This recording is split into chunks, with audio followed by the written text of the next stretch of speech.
Shalom, selamat malam. Renungan kita pada malam hari ini berjudul Kasih Setia Allah yang Pasti. Mari kita berdoa. Tuhan Bapa dalam surga, pada malam hari ini kita akan mendengarkan firman-Mu. Bantu kami untuk mempelajarinya dengan baik. Terima kasih Bapa, di dalam nama Yesus, amin. Allah telah membangkitkan Dia dari antara orang mati, dan Ia tidak akan diserahkan kembali kepada kebinasaan. Hal itu dinyatakan oleh Tuhan dalam firman ini. Aku akan menggenapi kepadamu janji-janji yang kudus yang dapat dipercayai yang telah kuberikan kepada Daud. Kisah Para Rasul 13 ayat 34.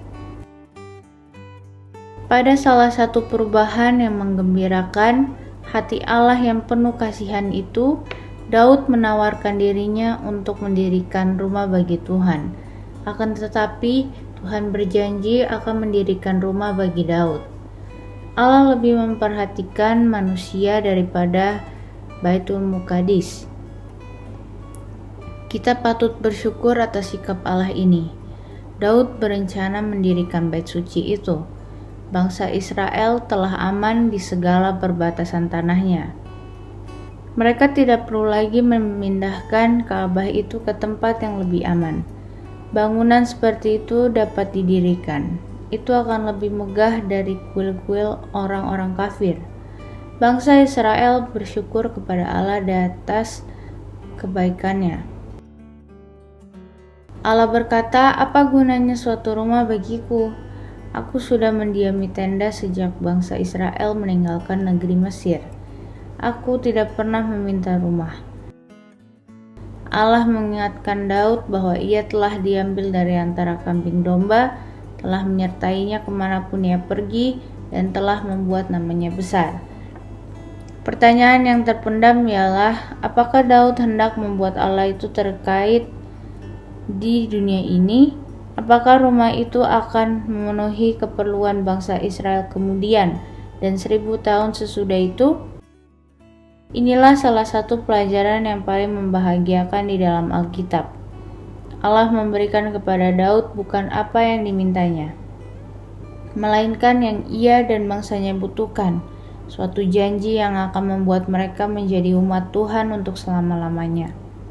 Perjanjian Allah dengan Daud menetapkan tahta Daud untuk selama-lamanya. Jauh lebih baik menerima janji-janji bahwa Allah akan bekerja demi saudara daripada manusia berjanji kepada Allah. Apabila para nabi mengingat janji tersebut, mereka menerimanya seperti Allah mencukupkan keperluan bangsa mereka. Semua yang haus dan lapar boleh datang untuk menerimanya dari Allah. Kepada semua orang yang mendengar suara Allah serta menurutinya, akan pasti datang kasih setia Daud. Di dalam khotbahnya yang panjang dalam buku Kisah 13, Paulus membawa perhatian orang Yahudi dari bait Allah, negeri dan undang-undang itu kepada Yesus.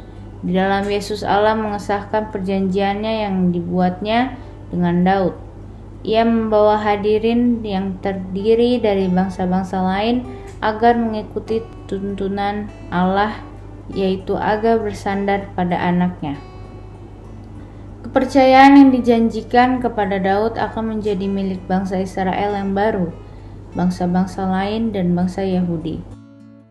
Dengan kebangkitan Kristus, Bapa memastikan bahwa Israel yang sejati itu, bahwa Raja Kasih itu akan selalu memerintah. Tidak ada yang akan dapat mendirikan kerajaan penebus itu selain dari kasih Kristus yang nyata dalam hidup anggota-anggota jemaat. Testimony for the Church, jilid 5, halaman 168. Mari kita berdoa.